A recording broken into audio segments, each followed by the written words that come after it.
Stop de trop réfléchir. C'est même possible dans ce monde chaotique d'aujourd'hui.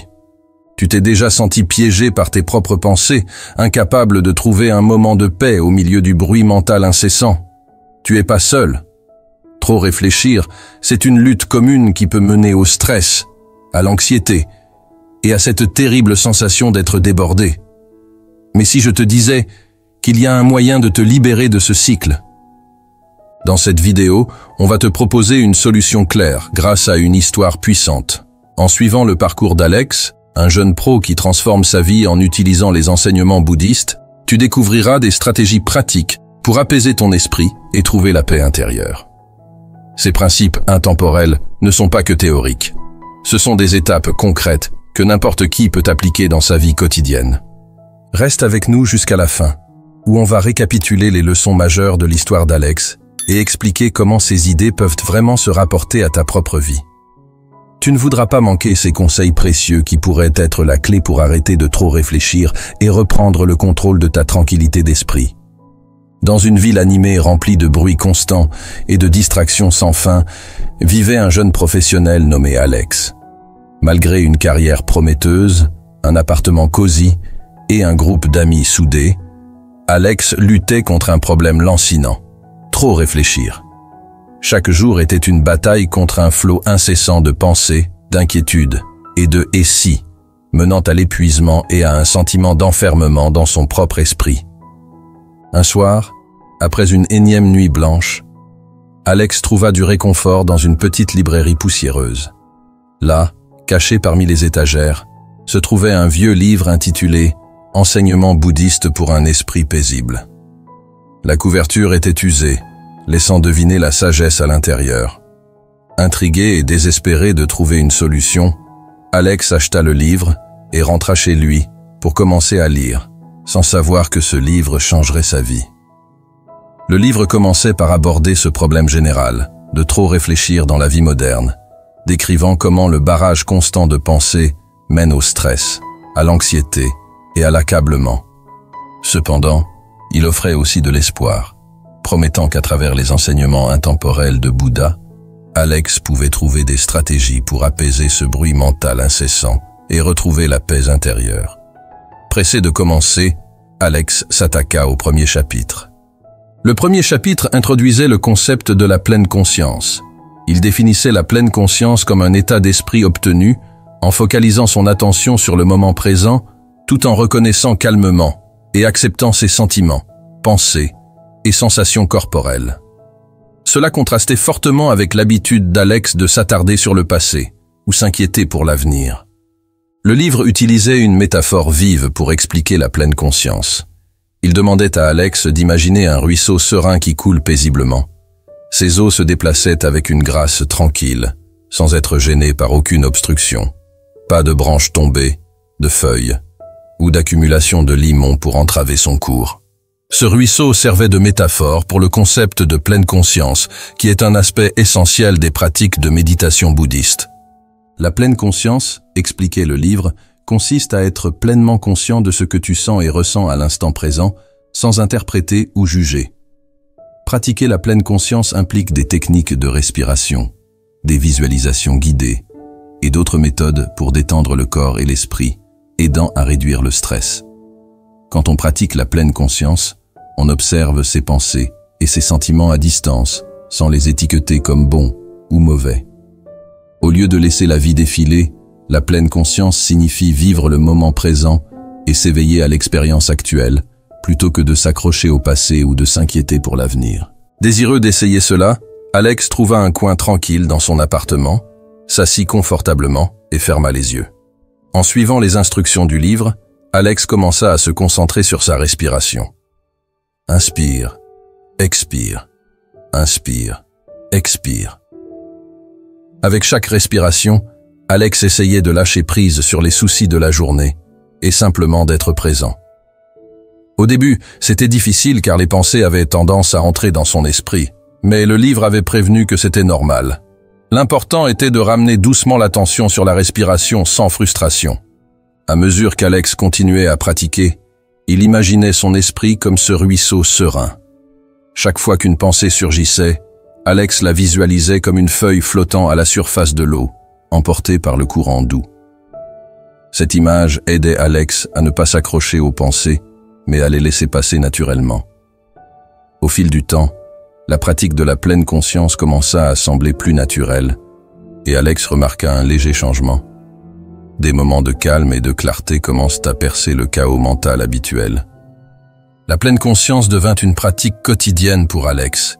Il réservait quelques minutes chaque matin et chaque soir pour s'asseoir tranquillement et se concentrer sur sa respiration. Petit à petit, cette pratique déborda dans d'autres aspects de sa vie. Alex se sentit plus présent dans les conversations, plus engagé dans les tâches et moins consumé par les inquiétudes.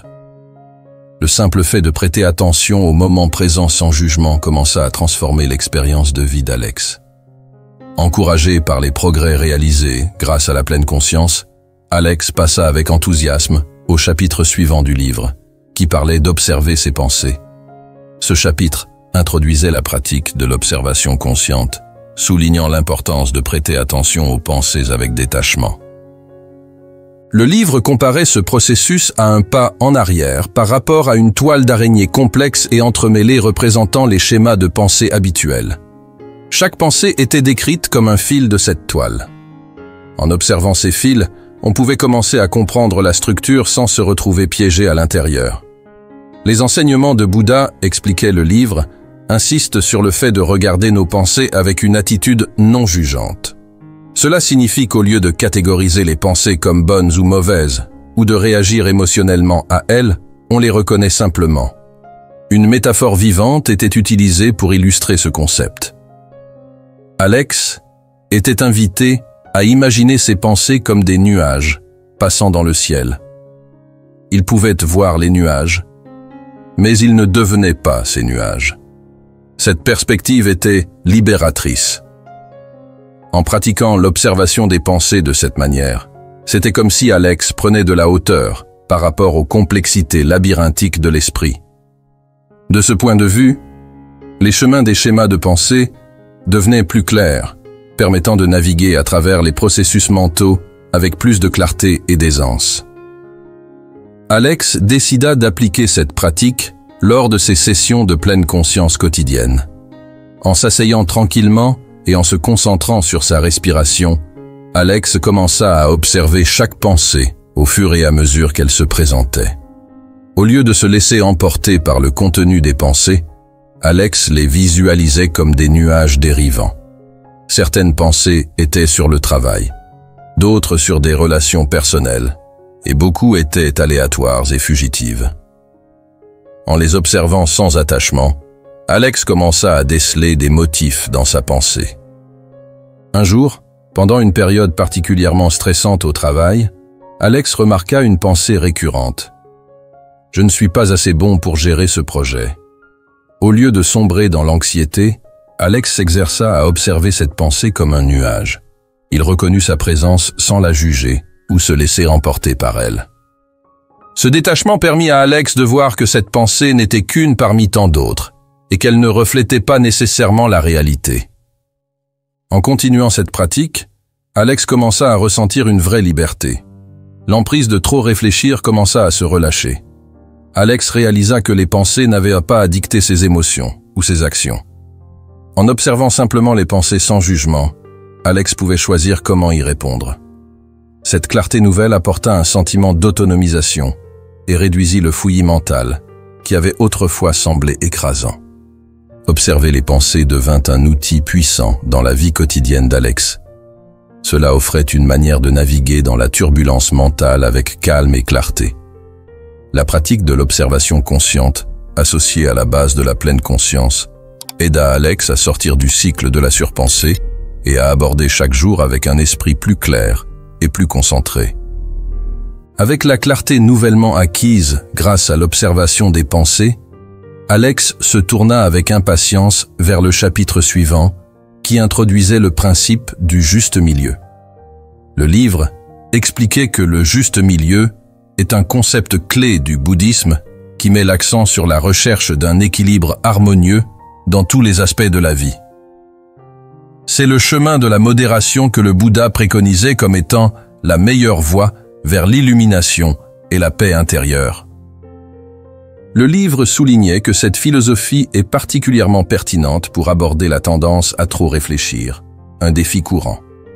Au fond, le juste milieu évite les extrêmes d'autodérision d'un côté et d'automortification de l'autre. Cette approche équilibrée est cruciale pour maintenir le bien-être mental. Trop réfléchir, décrivait le livre, peut être caractérisé par une rumination excessive, presque obsessionnelle, sur une seule idée ou une multitude de pensées. Cela conduit souvent à un état de paralysie d'analyse, où on est tellement pris dans les complexités de ses pensées qu'on ne peut pas agir.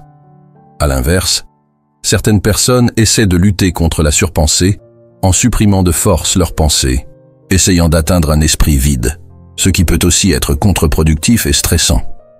Le juste milieu nous enseigne à naviguer entre ces extrêmes. Au lieu de s'accrocher avec ténacité à une pensée particulière ou à une série de pensées, la pratique encourage à reconnaître et à accueillir les pensées sans y être piégé. Cela ne signifie pas laisser les pensées s'emballer, mais les observer avec détachement et sans jugement. De même, le juste milieu déconseille la répression agressive des pensées. La répression peut créer une résistance intérieure, rendant les pensées plus puissantes et omniprésentes. Inspiré par ces enseignements, Alex décida d'appliquer le juste milieu à sa routine quotidienne. Lorsqu'il faisait face à des situations stressantes au travail ou à des dilemmes personnels, Alex s'exerça à reconnaître et accueillir ses pensées sans attachement. Pendant un projet difficile, Alex remarqua des pensées de doute et d'anxiété qui survenaient. Au lieu de trop y réfléchir ou d'essayer de les chasser, Alex les reconnut et continua avec la tâche à accomplir. Pour embrasser encore plus le juste milieu, Alex intégra des techniques de méditation qui se concentraient sur la respiration et sur les sensations corporelles comme ancrage pour le moment présent. Pendant la méditation, chaque fois que l'esprit d'Alex s'égarait dans la surpensée, il ramenait doucement son attention sur la respiration, un peu comme marcher sur un fil. Cet équilibre dynamique nécessitait une pleine conscience constante et des ajustements. En suivant le juste milieu, Alex cultivait un état d'équilibre mental. Cet équilibre n'était pas statique mais dynamique, exigeant une pleine conscience continue. C'est dans cet équilibre mental qu'Alex trouva la sérénité. En ne cédant ni au tourbillon de la surpensée, ni en forçant l'esprit à un silence artificiel, Alex découvrit une coexistence paisible avec ses pensées. Dans la pratique, cette approche impliquait aussi de cultiver un état d'esprit d'acceptation et de compassion envers soi-même. Alex reconnut que les pensées sont naturelles et ne sont pas un signe d'échec ou de faiblesse. Cette réalisation apporta une clarté mentale et un calme, permettant à Alex de naviguer à travers les défis quotidiens avec un esprit équilibré. Le principe du juste milieu devint une lumière directrice pour Alex, offrant une approche pratique et compatissante pour gérer la surcharge de pensée. Il encourageait l'équilibre, l'acceptation et la quête de tranquillité mentale, transformant la relation d'Alex avec ses pensées et émotions. Alex ressentait un sentiment grandissant d'équilibre et de paix en pratiquant le juste milieu. Désireux de continuer son périple, il aborda le chapitre suivant, qui portait sur le lâcher-prise des attachements. Le livre expliquait que s'accrocher trop fermement à des désirs, qu'ils soient matériels ou mentaux, peut causer du stress. Dans le même esprit, s'accrocher aux pensées trop persistantes mène au piège de la surpensée. La sagesse de Bouddha encourageait la pratique du lâcher-prise des attachements, y compris l'attachement aux pensées elles-mêmes. Le livre soulignait que les pensées sont de nature éphémère, elles vont et viennent, et il n'est pas nécessaire qu'elles aient un impact déterminant sur qui nous sommes. Pour illustrer cela, le livre demandait à Alex d'imaginer ses pensées comme des feuilles flottant sur une rivière. Chaque feuille représente une pensée, dérivant le long du courant. En observant les feuilles sans essayer de les saisir, Alex pouvait laisser passer les pensées naturellement. Cette image aidait Alex à comprendre que tout comme les feuilles sont emportées par l'eau, les pensées peuvent aussi être laissées dériver sans interférence. Inspiré par cette métaphore, Alex commença à pratiquer l'art du lâcher-prise. Chaque fois qu'il remarquait qu'il s'attachait à une pensée en particulier, il se rappelait doucement qu'elle était temporaire. Cette pratique commença pendant les sessions de pleine conscience quotidienne d'Alex. En s'asseyant tranquillement, il se concentrait sur sa respiration et observait les pensées au fur et à mesure qu'elles se présentaient, visualisant chacune comme une feuille sur la rivière. Au travail, Alex fit face à un défi majeur. Un projet important approchait de son échéance et la pression montait. Des pensées d'inquiétude et de doute personnels commencèrent à envahir l'esprit d'Alex. Au lieu de céder à ces pensées, Alex pratiqua le lâcher-prise. Chaque fois qu'une pensée préoccupante surgissait, Alex la visualisait comme une feuille sur la rivière, reconnaissant sa présence, puis la laissait dériver. Cette pratique apporta un sentiment de soulagement et de clarté surprenant. Le processus de lâcher-prise s'étendit aussi à la vie personnelle d'Alex. Il réalisa que s'accrocher à des regrets passés ou à des angoisses futures ne faisait qu'alimenter la surpensée. En pratiquant l'art du lâcher-prise, Alex pouvait être plus présent dans ses relations et ses activités quotidiennes. Cette approche nouvelle aida Alex à s'engager plus pleinement avec les personnes qui l'entouraient, libéré du poids des préoccupations passées ou futures. Alors qu'Alex continuait à relâcher son emprise sur les attachements, il remarqua un changement significatif dans son bien-être général. Le bruit mental constant commença à s'apaiser et Alex ressentit une paix intérieure plus profonde. En embrassant la nature transitoire des pensées et en ne permettant pas qu'elles définissent son identité, Alex réussit à avoir un esprit plus clair et un état d'être plus équilibré. Le chapitre se conclut en rappelant à Alex que les pensées ne sont que des pensées. Elles n'ont pas à dicter sa vie. En les laissant passer comme des nuages dans le ciel ou des feuilles sur une rivière, une sensation de paix peut être trouvée dans l'espace qu'elles laissent derrière elles. Ayant trouvé la paix en lâchant prise sur les attachments, Alex se tourna avec enthousiasme vers le chapitre suivant, qui portait sur le développement de la compassion. Le livre expliquait que la compassion, connue sous le nom de karuna dans le bouddhisme, est une pierre angulaire du bien-être émotionnel et un concept fondamental des enseignements bouddhistes. Au cœur de la compassion se trouve le souhait sincère de réduire et finalement d'éliminer la souffrance, non seulement pour soi-même, mais pour tous les êtres. Le livre soulignait que lorsque l'on est pris dans les turbulences de la surpensée, la compassion peut être un outil incroyablement puissant. La surpensée implique souvent de ruminer sur des soucis, des peurs et des scénarios négatifs qui pourraient ne jamais se réaliser, conduisant à un cycle de détresse mentale. La compassion offre une voie de sortie de ce cycle, en encourageant une reconnaissance douce de la détresse que l'on ressent. Le premier pas pour cultiver la compassion, expliquait le livre, est de reconnaître la douleur sans jugement ni critique. Une fois cette détresse reconnue, on peut affirmer son intention de rechercher un soulagement. C'est un processus actif qui implique d'orienter la gentillesse et le soin vers soi, comme si l'on était son propre meilleur ami. Alex trouva ce concept fascinant et décida de pratiquer l'autocompassion. Il commença par reconnaître la difficulté de sa situation actuelle sans jugement. Chaque fois que des pensées négatives ou des critiques intérieures surgissaient, Alex se rappelait qu'il était normal de se sentir bouleversé et qu'il méritait de la gentillesse et du soutien. Un soir, après une journée particulièrement difficile au travail, Alex s'assit pour méditer. Il ferma les yeux et se concentra sur sa respiration, se remémorant le concept de la self-compassion. Alex se répétait en silence. « C'est vraiment difficile en ce moment. Et c'est normal de se sentir comme ça. Je suis là pour moi, et je vais trouver un moyen d'y arriver. » Cette pratique apporta un sentiment de chaleur et de réconfort, apaisant le stress et l'anxiété accumulés durant la journée. Alors qu'Alex continuait à pratiquer la self-compassion, il remarqua un changement dans son dialogue intérieur. La voix critique en lui, qui exacerbe souvent la surpensée, commença à s'apaiser. À la place, une voix intérieure nourrissante et soutenante émergea. Alex commença à se voir avec la même gentillesse et le même soin qu'il offrirait à un proche. Le livre soulignait aussi qu'en devenant plus compatissant avec soi-même, cette attitude s'étend naturellement aux autres. Reconnaître notre humanité partagée dans l'expérience commune de la souffrance renforce le lien avec autrui. Alex commença à remarquer cela dans ses interactions avec ses collègues et amis. Il devenait plus empathique et compréhensif, réalisant qu'eux aussi traversaient leurs propres défis. La pratique de la compassion, tant envers soi-même qu'envers les autres, transforma l'approche d'Alex face à la surpensée. Cela aida à apaiser la tempête mentale et à apporter un sentiment de paix et de clarté.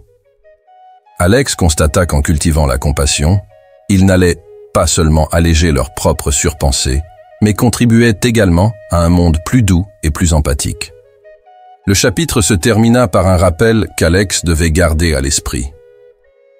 La compassion est une pratique qui nécessite patience et persistance. Plus on la pratique, plus cela devient naturel.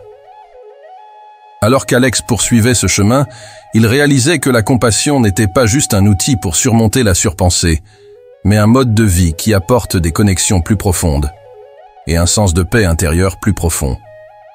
Avec un cœur plus en phase avec la compassion, Alex tourna la page vers le chapitre suivant, désireux d'apprendre sur l'importance de la patience. Le livre expliquait que la patience est vénérée comme une vertu essentielle dans le bouddhisme, cruciale pour naviguer dans les hauts et les bas de l'expérience humaine. La patience est le baume apaisant pour les blessures auto-infligées de l'impatience et de l'agitation, des états d'esprit connus pour alimenter les flammes de la surpensée. Le livre décrivait la patience comme une pratique d'endurance calme, une acceptation de la progression naturelle des événements sans résistance. Dans le contexte de notre paysage intérieur, cela signifie accueillir notre cascade de pensées et notre marée d'émotions avec un doux acknowledgement, leur permettant d'exister sans être immédiatement disséquées ou comprises. Alex était encouragé à imaginer son esprit comme une rivière tumultueuse. La surpensée était la tempête qui tourbillonne les eaux, et la patience était l'acte permettant à la boue de se déposer, laissant la clarté et la paix émerger naturellement au fil du temps. En cultivant la patience, on ralentit son horloge intérieure pour s'accorder au tempo tranquille de la nature.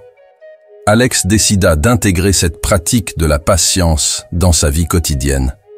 Chaque fois qu'un flot de pensées ou d'émotions surgissait, Alex se rappelait d'observer avec patience plutôt qu'avec urgence. Un matin, coincé dans les embouteillages et ressentant la remontée de frustration et de surpensée, Alex pratiqua la patience. Au lieu d'essayer de repousser ses pensées ou de s'agiter, Alex les reconnut et les laissa être, en se concentrant sur le rythme de sa respiration et son environnement. Le livre recommandait aussi de pratiquer la patience à travers la méditation. Lors de la méditation, Alex s'asseyait tranquillement, se concentrant sur sa respiration. Lorsque des pensées apparaissaient, au lieu de réagir avec frustration, Alex les accueillait avec patience, permettant à chaque pensée de monter et de descendre naturellement. Cette pratique aida Alex à développer une approche plus patiente et calme de ses processus mentaux. Alex remarqua que cette approche patiente commençait à réduire le besoin perçu de résoudre tous les mystères de la vie d'un coup. Ils commencèrent à accepter que toutes les pensées ne nécessitaient pas de résolution immédiate. En renonçant au besoin de tout comprendre tout de suite, Alex découvrit la liberté de laisser les processus mentaux se dérouler sans le poids de la résolution immédiate. Les pensées et les sentiments avaient plus d'espace pour se clarifier au fil du temps, un peu comme la boue se déposant dans une rivière jadis tumultueuse. Cette pratique de la patience s'étendait également aux interactions d'Alex avec les autres. Au travail, lorsqu'il était confronté à une critique d'un collègue ou à une explosion émotionnelle d'un ami, Alex répondait avec patience et compréhension plutôt qu'avec défensivité ou jugement immédiat. Ce changement apaisait non seulement le stress d'Alex, mais favorisait aussi des relations plus harmonieuses. En cultivant la patience, Alex ralentit efficacement son horloge intérieure. Il apprit à rester avec la surpensée, l'observant avec une curiosité bienveillante, plutôt que d'urgence critique. Cette approche non seulement réduisait l'envie de trop réfléchir, mais créait également une place pour que l'intuition et la sagesse grandissent à partir du terrain fertile d'un esprit apaisé. Le chapitre se conclut en soulignant que la patience n'est pas juste une attente passive, mais un engagement actif avec les rythmes naturels de la vie. En pratiquant la patience, on peut trouver une profonde tranquillité et clarté, permettant de naviguer à travers les défis de la vie avec grâce et résilience. Alors qu'Alex embrassait la patience, il était impatient d'explorer le prochain chapitre, qui portait sur la simplification de la vie. Le livre expliquait que l'esprit humain peut facilement se laisser piéger dans le piège de la surpensée, surtout lorsque confronté à une vie chaotique et complexe. Simplifier sa vie est essentiel pour combattre cette tendance, renforçant la sérénité et la clarté d'esprit. Le livre précisait que simplifier, ce n'est pas juste avoir moins de possessions, c'est créer un espace qui favorise la paix mentale et la concentration. Ce processus implique d'épurer à la fois l'environnement physique et les routines quotidiennes, permettant une manière de vivre plus intentionnelle et consciente. Alex commença par examiner son environnement physique. Le livre suggérait de commencer par les espaces où on passe le plus de temps, comme la maison ou le bureau. Alex jeta un regard critique sur chaque objet dans ces espaces, se demandant s'il servait un but ou apportait de la joie. Les éléments qui ne faisaient ni l'un ni l'autre furent retirés, réduisant le désordre sensoriel et créant un environnement plus organisé. Le processus de désencombrement s'avéra thérapeutique pour Alex. Il découvrit qu'à mesure que son environnement devenait plus ordonné, son esprit se sentait également plus clair et apaisé. Un cadre rangé réduisit les déclencheurs externes qui conduisaient précédemment à des spirales mentales, facilitant la concentration sur le moment présent. Au-delà du physique, le livre encourageait également Alex à simplifier ses routines quotidiennes. Cela impliquait d'examiner comment il répartissait son temps et son énergie. Alex évalua ses activités quotidiennes et hebdomadaires, identifiant les tâches qu'il pouvait rationaliser ou éliminer. Il réalisa que beaucoup de ses engagements ne correspondaient pas à ses valeurs et objectifs, mais étaient dictés par des attentes sociétales ou par la peur de manquer quelque chose. Pour simplifier son emploi du temps, Alex apprit à prioriser les tâches efficacement. Il se concentrait sur les activités qui étaient vraiment importantes ou satisfaisantes, plutôt que d'essayer de tout faire. Cela signifiait refuser des engagements supplémentaires qui ne servaient pas son bien-être. Au départ, Alex trouva cela difficile, mais le livre lui assura que poser des limites n'est pas un acte d'égoïsme, mais un exercice de protection de sa santé mentale. Un week-end, Alex décida d'appliquer pleinement ce principe. Il planifia une journée consacrée à simplifier sa vie. Il commença par désencombrer son chez-lui, retirant les articles inutiles et organisant son espace. Ensuite, Alex revisita son emploi du temps hebdomadaire, éliminant les tâches non essentielles et définissant des priorités claires. À la fin de la journée, Alex ressentit un profond sentiment de soulagement et de clarté. Le livre mettait également en avant l'importance de la désindexation numérique. À l'ère d'aujourd'hui, la surcharge numérique peut contribuer de manière significative au désordre mental. Alex passa en revue sa boîte mail, se désabonnant de newsletters inutiles et organisant les emails importants dans des dossiers. Il prit aussi une pause sur les réseaux sociaux, limitant son temps d'écran et se concentrant sur des interactions et activités réelles. En simplifiant sa vie, Alex créa un environnement et un style de vie qui servaient de rempart contre la surpensée. Dans la tranquillité d'une vie simplifiée, son esprit trouva l'espace dont il avait besoin pour se calmer et se concentrer sur le moment présent. Cette simplicité retrouvée apporta une joie et une pleine conscience qu'Alex recherchèrent depuis longtemps. Le chapitre se termina en rappelant à Alex que la simplification est un processus continu. Elle nécessite une réflexion régulière et des ajustements pour maintenir une vie qui favorise la paix mentale. En adoptant une philosophie du moins C+, Alex pouvait continuer à cultiver une existence consciente et épanouissante. Après avoir simplifié sa vie, Alex se sentit plus prêt à plonger dans le chapitre suivant, qui portait sur la pratique de la méditation. Le livre décrivait la méditation comme un élément fondamental de la tradition bouddhiste et un outil puissant dans la bataille contre la surpensée. La méditation implique de diriger l'attention loin du bavardage incessant de l'esprit, vers un point de concentration unique, comme le rythme de la respiration, un mantra significatif ou une image paisible. Alex était impatient d'essayer cette pratique. Le livre conseillait de commencer avec une technique simple de méditation, impliquant de se concentrer sur la respiration. Alex trouva un endroit calme, s'assit confortablement, ferma les yeux et commença à se concentrer sur le rythme naturel de sa respiration. Inspire, expire, inspire, expire. Au début, l'esprit d'Alex s'égarait souvent. Des pensées sur le travail, des inquiétudes personnelles et des réflexions aléatoires envahissaient son esprit. Cependant, le livre avait anticipé ce défi, disant que chaque fois que l'esprit divague, il faut ramener doucement son attention sur la respiration sans frustration. Cette redirection de l'attention rompt le cycle de trop réfléchir.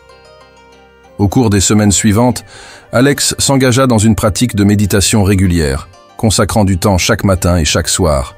Petit à petit, il remarqua que ces périodes de calme et d'attention concentrée commençaient à s'allonger. L'acte de méditation commençait à créer une ambiance intérieure de tranquillité. Alex découvrit que cet état de paix mentale s'étendait au-delà de ses sessions de méditation dans sa vie quotidienne.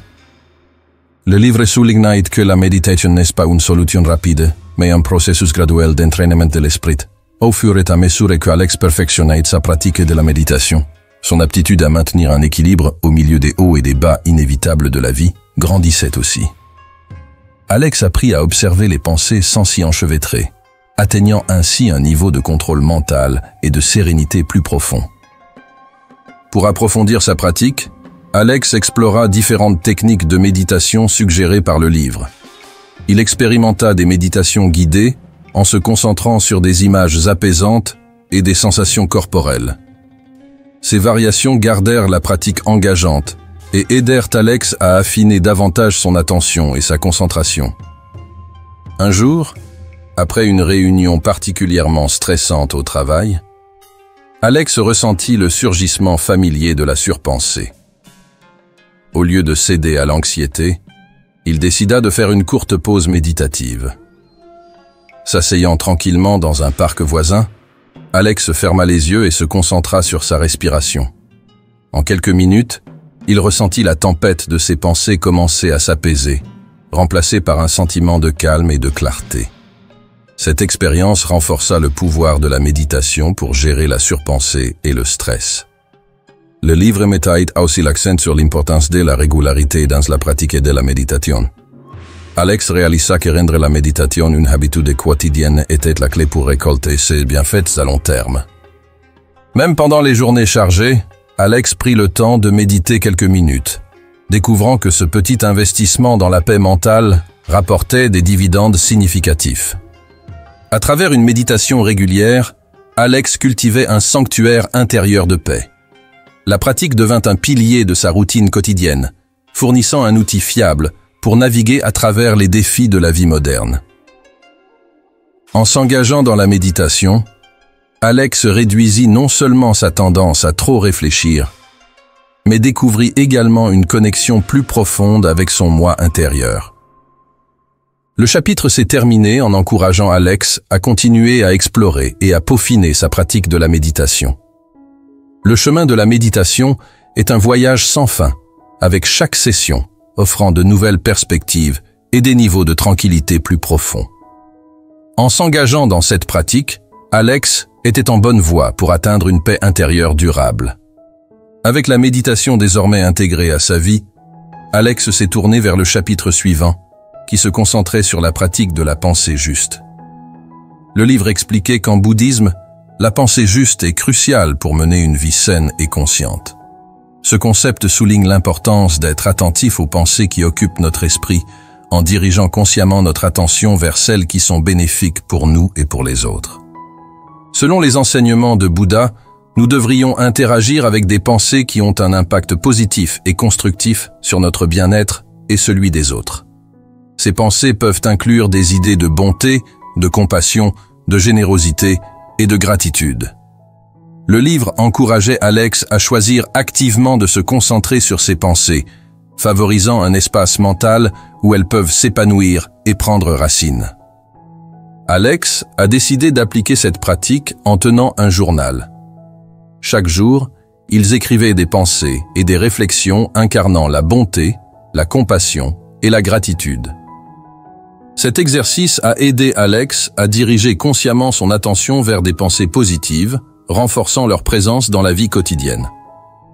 Un matin, après une navette stressante, Alex est arrivé au travail en se sentant éreinté.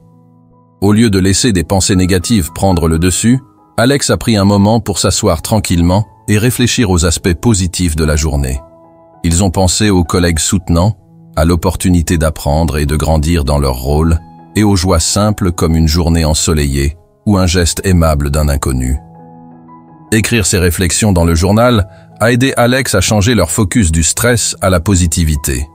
Le livre soulignait également l'importance de laisser aller les pensées qui sont nuisibles, inutiles ou non productives. Cela inclut souvent des pensées de colère, d'envie, de ressentiment et d'inquiétude. En reconnaissant consciemment ces schémas de pensée négatifs et en les relâchant, on libère de l'espace mental qui serait autrement occupé par le surmenage ou le fait de ressasser des sujets stressants. Alex a pratiqué cela en prêtant attention à leur dialogue intérieur tout au long de la journée. Chaque fois qu'une pensée négative surgissait, comme des sentiments d'insuffisance ou de ressentiment, Alex la reconnaissait sans jugement puis la laissait doucement partir, redirigeant son focus vers des pensées plus constructives. Cette pratique est devenue une sorte de ménage mental, gardant l'esprit clair et concentré. Pour renforcer cette habitude, Alex a utilisé une technique du livre appelée « substitution de pensée ». Chaque fois qu'une pensée négative ou non productive apparaissait, Alex la remplaçait consciemment par une pensée utile. Par exemple, si Alex pensait « Je ne vais jamais finir ce projet », il la remplaçait par « J'ai les compétences et les ressources pour terminer ce projet, et je peux y aller pas à pas ». À force de pratique, Alex a remarqué une amélioration significative de son état mental. Se concentrer habituellement sur des pensées positives et utiles a réduit la fréquence et l'intensité des surcharges mentales. Alex se sentait plus en maîtrise et plus puissant dans son paysage mental, éprouvant un plus grand sentiment de paix et de bien-être. La pratique de se concentrer sur des pensées utiles a également influencé les interactions d'Alex avec les autres. En maintenant un état d'esprit positif et compatissant, Alex s'est découvert plus patient, compréhensif et soutenant dans ses relations.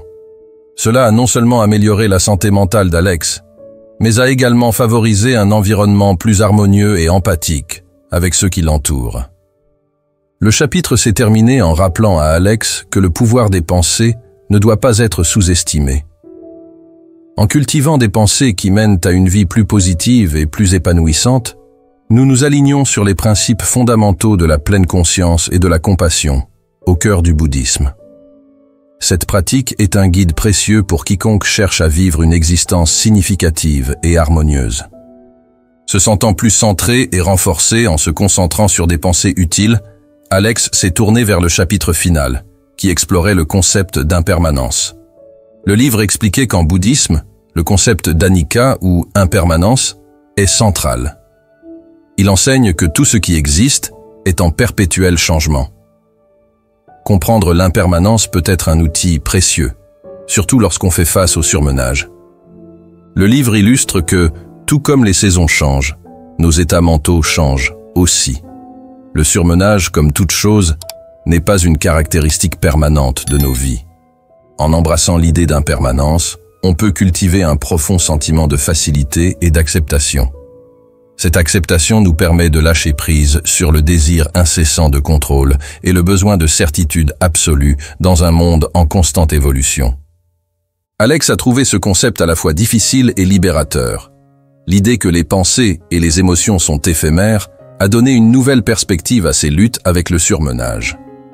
Le livre encourageait Alex à voir le surmenage non pas comme un état fixe, mais comme un nuage passant dans le ciel ou une vague dans l'océan.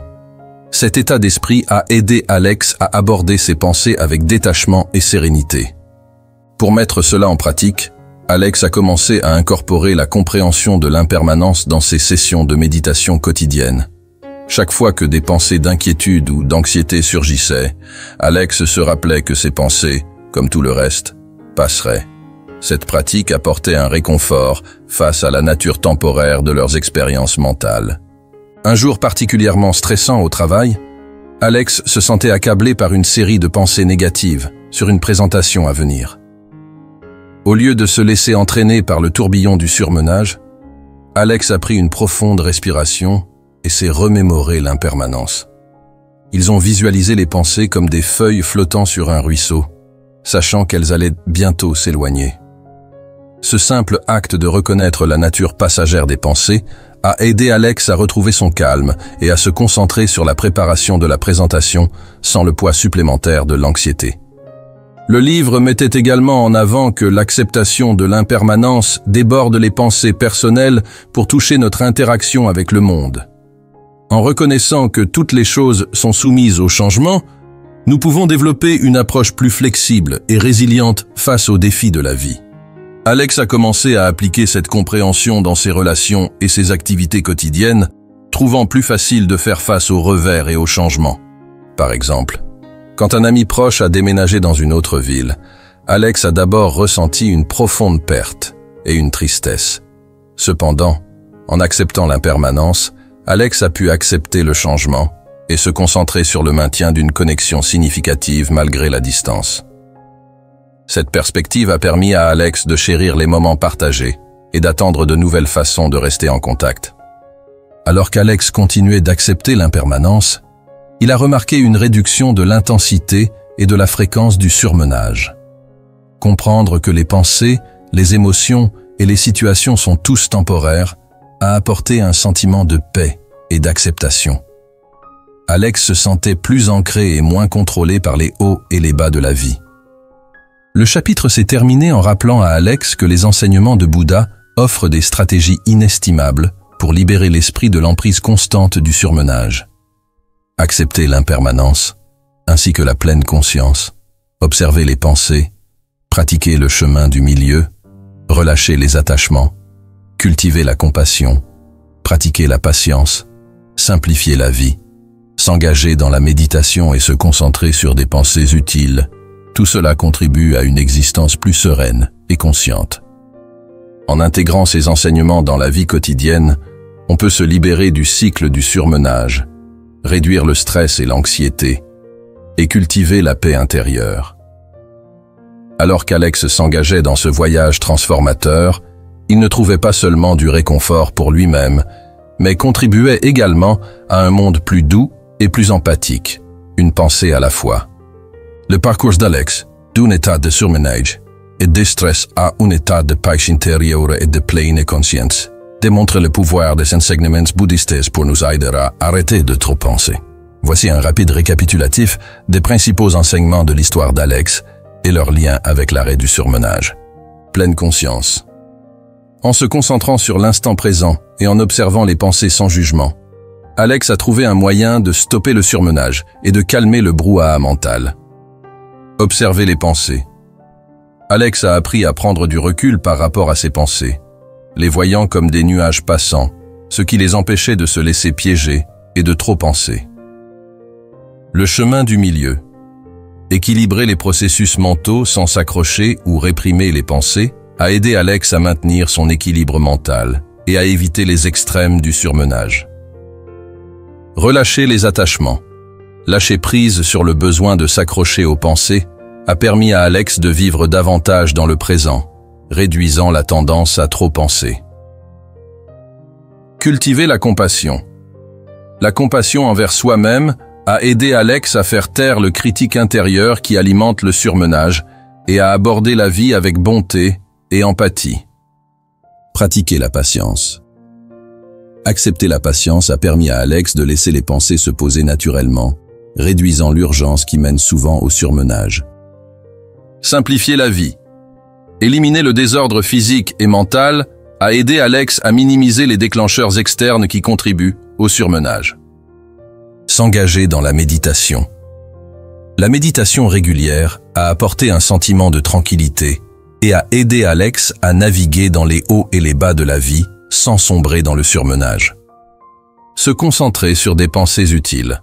En dirigeant son attention vers des pensées positives et constructives, Alex a amélioré son bien-être mental et a cessé de ressasser des pensées non productives.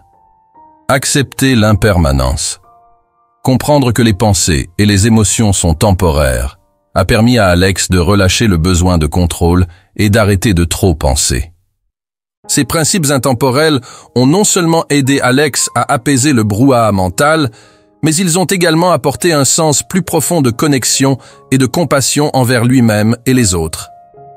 Si vous êtes arrivé jusqu'ici, vous faites partie de ceux qui cherchent vraiment à transformer leur paysage mental et à atteindre la paix intérieure.